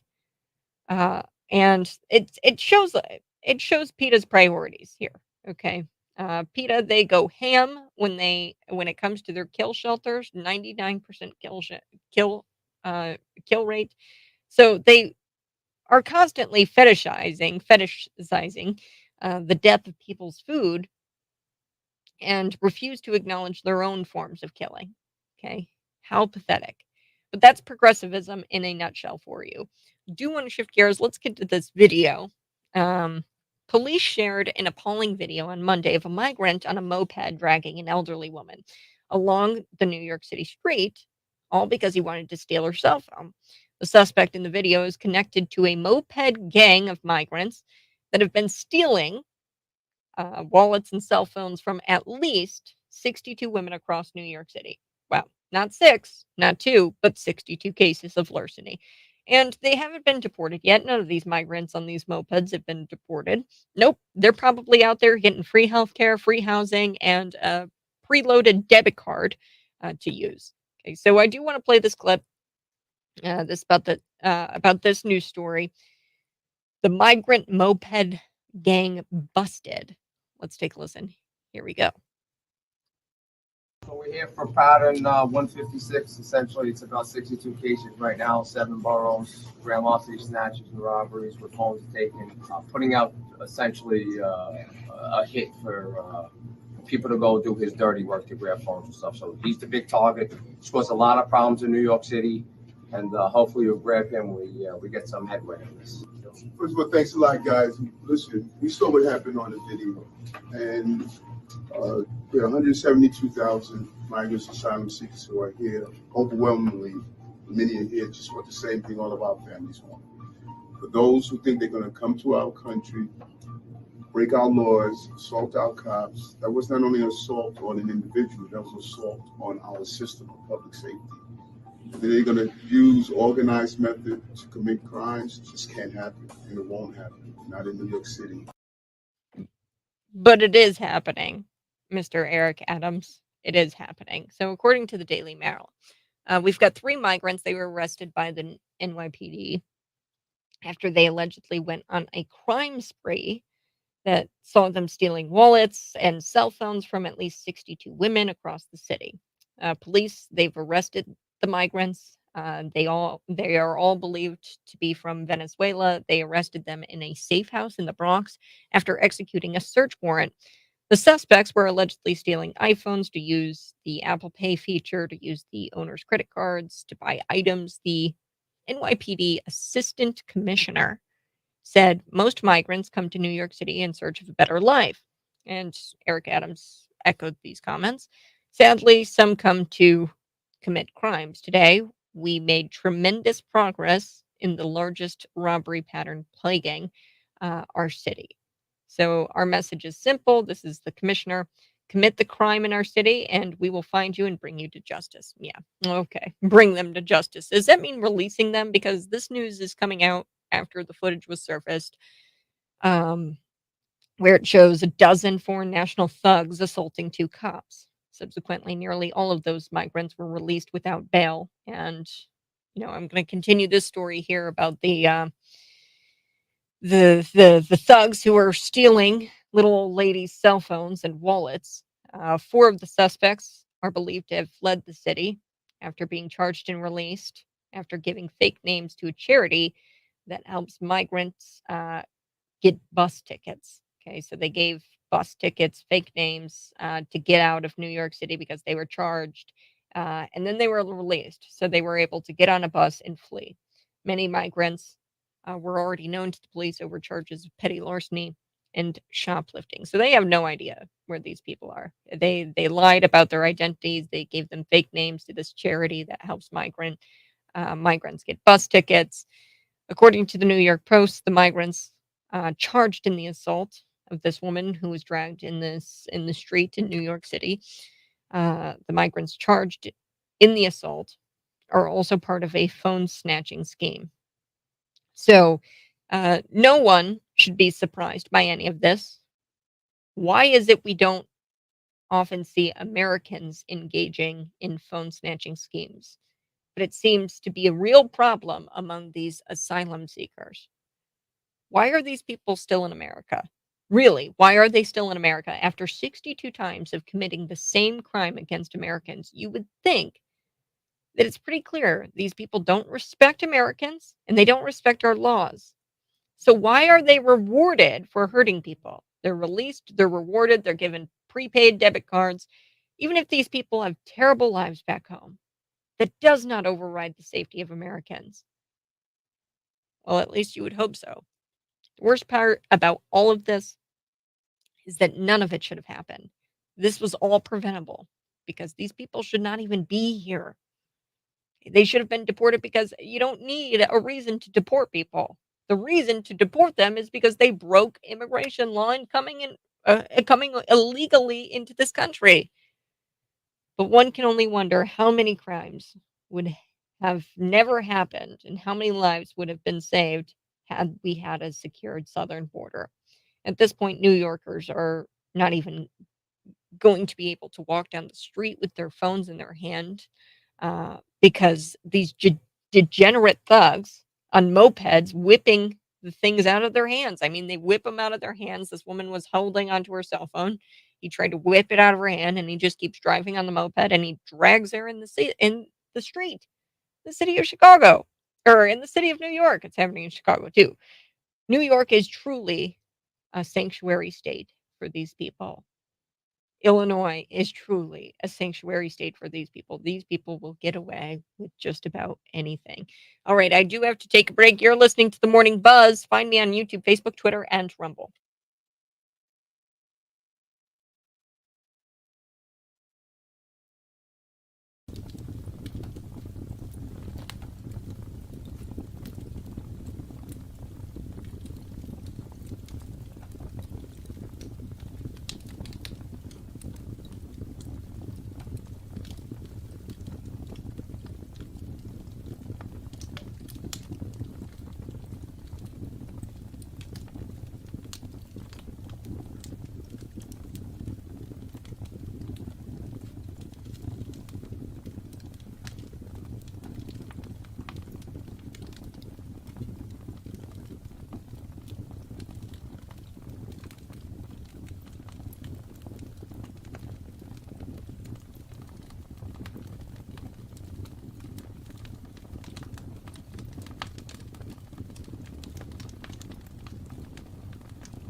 Good morning. Hey, thanks so much for tuning in. If you guys are watching, go ahead and smash that like button. We're going to be coming back. I'm going to continue explaining this this scheme. It was the migrant moped gang of illegals, and they dragged this elderly woman along the street. We're going to get that, and then I do also want to talk about this woman. We'll get to this woman who was barred from driving on campus after driving around in her SUV on a Christian school property, and she was advertising her OnlyFans account. It's this huge car decal, and she's got it on the back of her car, and she drops her kids off at school in this car. It's a Christian school, and the school didn't like it, and she got banned from driving on school property. And she's just so incredibly naive that she doesn't quite understand why she was banned from school property. The mother, she was reportedly banned from parking at a private Christian school in Florida when she picks up her kids because the decal of her vehicle is advertising her OnlyFans account. So her name is Michelle Klein, 35 years old. There were a bunch of angry parents at this Liberty Christian prep school, and a lot of the parents want her family to be expelled because she promotes pornographic material on her SUV, and they're sick and tired of this woman driving around on the property. So we're gonna get to this story. It's incredible. She's on some sort of media tour because she wants clicks. Obviously, that's what she's doing this for. So we're gonna be back chatting about that. Some comments here.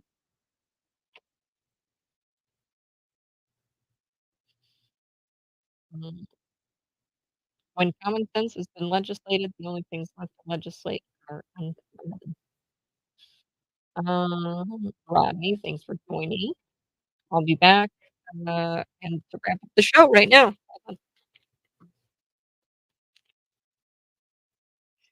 Wow, thanks so much for tuning in each and every morning, and I'll be back tomorrow morning, 6 a.m. to 9 a.m. Glenn Beck is up after me.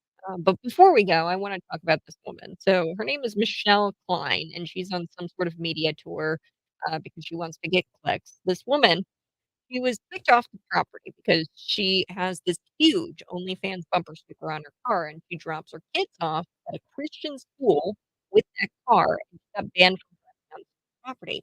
She is so incredibly naive, she doesn't understand why she's playing victim, she's going on a media tour to get clicks, and what's really sad is she could care less about what any of this does to her children. She's a terrible, uh, example, she's setting a bad example, she's a narcissist. I'm gonna go. You guys have a great rest of your day. Bye-bye. Love you.